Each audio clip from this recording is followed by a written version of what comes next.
एगो ऐसन बखत रहल जहां पर ही हमनी पितरपक्ष के बारे में एगो विशेष कार्यक्रम पेश करनी सा। पितरपक्ष के बाद देवपक्ष आवेला, जेकरा नवरात्रि भी बोलल जाला। सब कोई के नमस्ते और प्रणाम। ज्ञान विज्ञान कार्यक्रम में आप सब लोगन के शानदार स्वागत बाती। जी हाँ, आज हमनी बात करब जा दुर्गोत्सव या फिर दुर्गा नवमी के बारे में, जेकरा हमनी नवरात्रि भी बोलीला सा।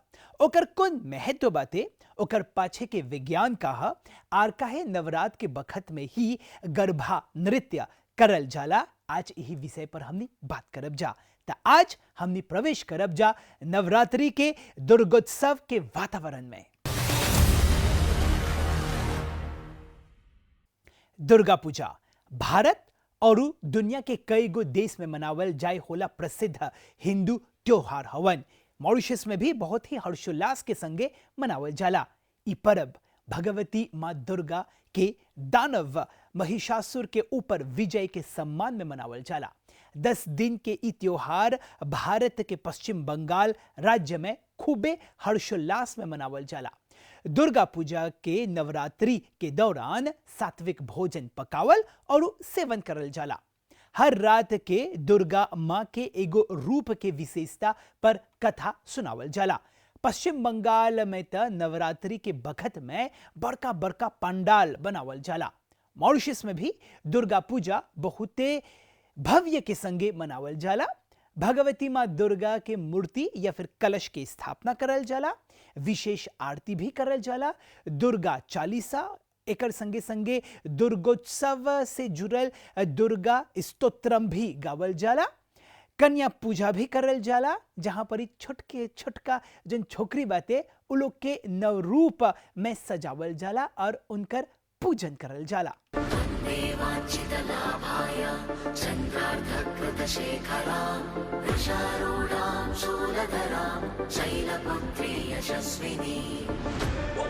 भारत के वेस्ट बंगाल माने पश्चिम बंगाल में दुर्गा पूजा हर बरिस बहुते धूमधाम के संगे मनावल जाला।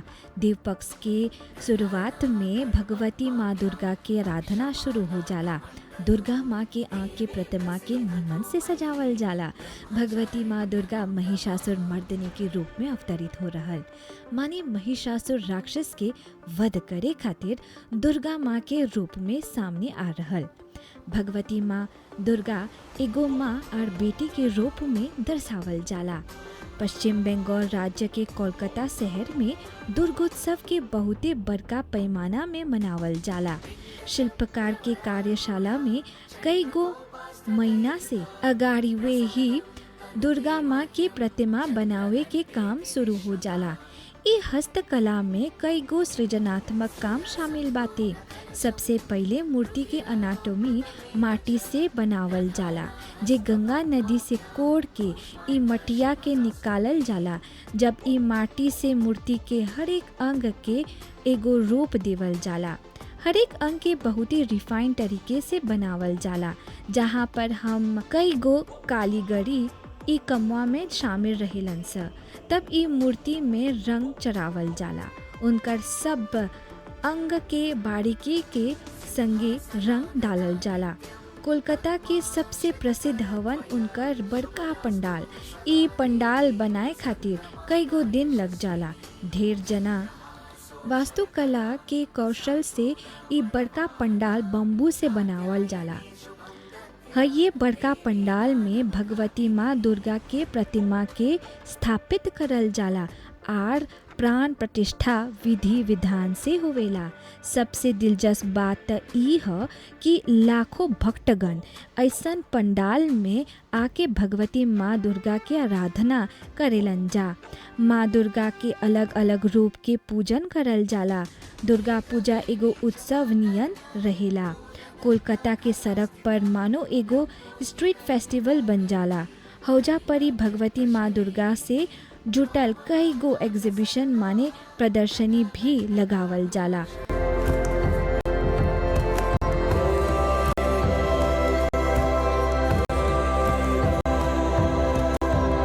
कोलकाता में दुर्गा के आरती बहुत ही भक्ति भाव के संगे करल जाला। दुर्गा दुर्गा पूजा की उत्पत्ति पुरनका भारतीय शास्त्र में पावल जाला। पौराणिक कथा के अनुसार महिषासुर एगो राक्षस रहल जे भगवान ब्रह्मा से वरदान मिलल रहल कि कोनो देवता या फिर कोनो मनुष्य ओकरा नहीं सकी हरावे। वरदान मिलके ऊ आर जस्ती ताकतवर बन गए रहल और सब देवता के परेशान करे लगल।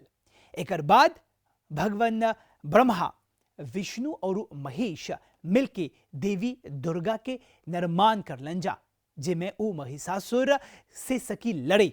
महिषासुर और दुर्गा माँ के बीच भयंकर युद्ध हो रहल।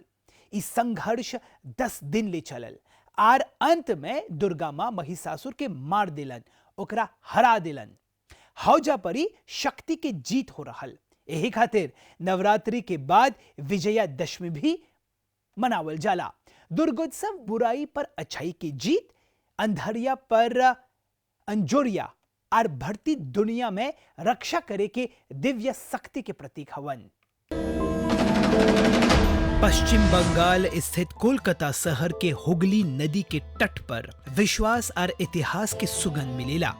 ई एगो ऐसन शहर रहा जे अलग अलग काल में अलग अलग राज्य के दिखलन। हिया परी वे अंग्रेज के हुकूमत शुरू हो रहल। बकेर हजेवे आस्था के एगो बड़का आंदोलन शुरू हो रहल, जेकरा दुर्गोत्सव या फिर दुर्गा पूजा के रूप में जानल जाला।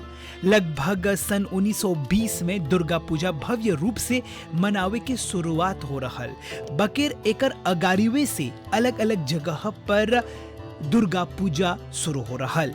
बकेर कालांतर में गते गते भरती भारत में दुर्गा पूजा मनावे के प्रचलन बढ़ गए रहल। अगर इतिहास में झांक के देखबा तो वास्तव में कोलकाता से 100 किलोमीटर की दूरी पर एगो दूसर शहर बाटे जेकर नाम हवन ताहिरपुर। ताहिरपुर इलाके में 1500 शताब्दी के बखत में कंगस नारायण के एगो प्रसिद्ध राजा रहल। उनकर बगल से पहला हाला दुर्गा पूजा आयोजित करल गए रहल। ताहिरपुर से होके दुर्गा पूजा के कोलकाता ले आते आते एक कोरी बरिस माने कि 20 हो गए रहल। सन 1610 में सरबना रॉय चौधरी परिवार में पहला हाला कोलकाता शहर में दुर्गा पूजा हो रहल। सन 1757 में प्लासी युद्ध के बाद ही दुर्गा पूजा के प्रसिद्धि बढ़ गए रहल।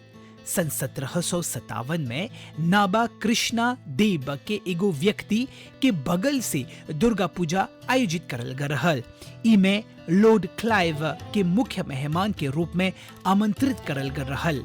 आज के बखत में दुर्गा पूजा के प्रचलन भरती भारत में हो गल बाती।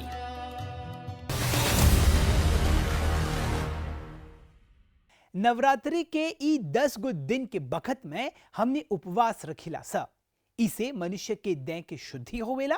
व्रत एगो प्रभावशाली माने इफेक्टिव तंत्र के रूप में मानल जाला। जब देह शुद्ध रही तब मन भी शांत रही ना, काहे कि देह मन पर गहरा प्रभाव रखेला और ओकर संबंध भी बाते ना।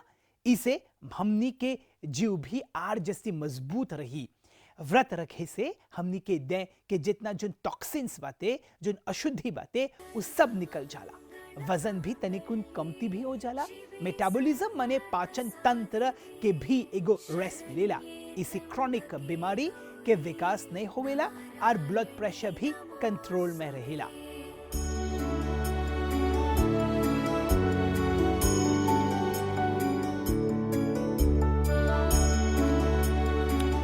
स्कूल में त ई बात की निमन से सिखले हवा जा कि माइटोकॉन्ड्रिया ई हमनी के खाए के लिनिएजी माने ऊर्जा में परिवर्तित करेला। द न्यूयॉर्क टाइम्स के एगो लेख में ई लिखल गल बाटे कि माँ से जोन माइटोकॉन्ड्रियल डीएनए लड़का में ट्रांसफर होवेला, एकरा मैटरनल इनहेरिटेंस माने मातृ विरासत बोलल जाला। एकर मतलब यह कि जोन चीज हमनी के शक्ति देवेला वो हमनी के माँ से कनेक्ट करेला। जब एगो फिटस माँ के पेट के भीतरे रहेला तो अम्बिलिकल कोड माने नाड़ी के जरिए मावे फिटस के खाई देवेला और जब उनकर जन्म एक पित्ती बाबू के रूप में हो जाला तब ये माँ दूध के रूप में खाई दे के लड़का की शक्ति देवेला। भगवती माँ दुर्गा अगर कॉस्मिक एनर्जी के रिप्रेजेंटे करेला और सब मानवता की शक्ति देवेला आगे बढ़े के, त हमनी के अपन माँ हमनी के खाई दे के हमनी के दे के शक्ति देवेला। यही खातिर दुर्गा पूजा के बखत में हमनी शक्ति के पूजा करेला स। आजकल त ढेर जना इंटरमिटेंट फास्टिंग करत हवन जा। ई का ह? इंटरमिटेंट फास्टिंग के मतलब है कम से कम 8 से 10 घंटा कुछ नहीं खाए के, बकेर सकबजा तनिको न पानी पिए।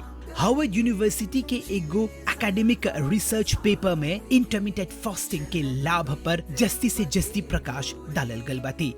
जब भी हमनी उपवास माने इंटरमिटेंट फास्टिंग करीला सा त हमनी माइटोकॉन्ड्रिया के एगो आराम माने कि रेस्ट देविला सा। इसे बीमार होवे के चांसेस कम हो जाला। आज के बखत में हमनी इंटरमिटेंट फास्टिंग के बारे में जस्ती से जस्ती बात करत है जा, बकिर हजारन बरिस अघिए से ही हमनी के ऋषि मुनि भगवती दुर्गा माँ खातिर व्रत माने इंटरमिटेंट फास्टिंग करत हलन जा। नवरात्रि के पाछे एगो दूसर का विज्ञान छिपल बाती। जी हाँ, हमनी के धरती संपूर्ण रूप से सीधा नहीं बाती, बकिर तनिकुन टेढ़ा बाती। धरती के एक्सिस 23.5 डिग्रीज हवन। ई इलस्ट्रेशन निमन से देखा जा। हाँ, ये 23.5 डिग्रीज की वजह से धरती ले जोन सूरज के किरण आवेला साल में कुछ घड़ी में सीधा रहेला त कुछ समय में तनिकुन टेढ़ा। हाँ, ये टेढ़ापन के कारण वे हमनी के अलग अलग मौसम माने की सीजन मिलेला। हाँ, ये चेंज ऑफ सीजन माने मौसम में बदलाव होवे के कारण हिंदू के त्योहार आवेला, जैसे कि ओटम माने शरद ऋतु में पतझड़ होवेला माने गौची के पत्ता झरेला जेमे नवा पत्ता सकी आए। और इसने वे हमनी के दय में भी कई गो बदलाव होवेला। यही खातिर दुर्गा पूजा में एगो बदलाव और ब्रेक लेके लोग दुर्गोत्सव मनावे के प्रचलन शुरू करलन। नवरात्रि के ई 9 दिन के बखत में हये चेंजेस के हमनी के मनुष्य के एगो रिमाइंडर देवेला।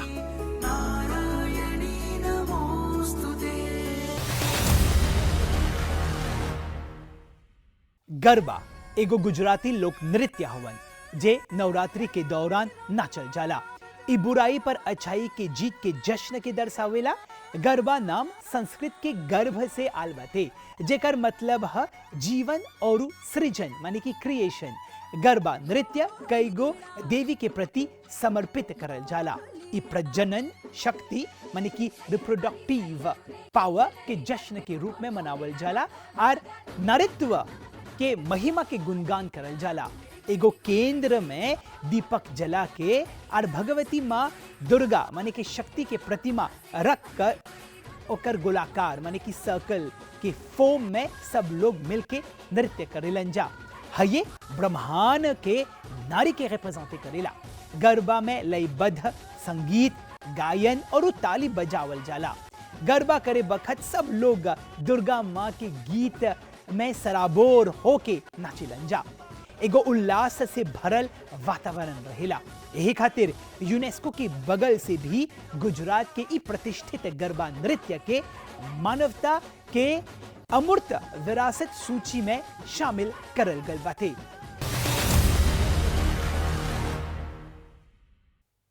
एक बरिस में दुगो नवरात्रि आवेला, चैत्र नवरात्र और शारदीय नवरात्रि।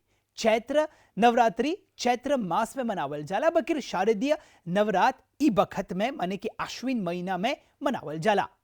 नौजवान और लड़का के दुर्गा पूजा के महत्व के बारे में जाने के चाहिए, खासकर ओकर पाछे के विज्ञान के बारे में पहचाने के चाहिए। तकरीबे संगे हमनी के ज्ञान विज्ञान कार्यक्रम यहाँ पर समाप्त हुआ था, बकिर आवत बुध के एगो दूसरा ज्ञानवर्धक और दिलचस्प विषय लेके आवब जा।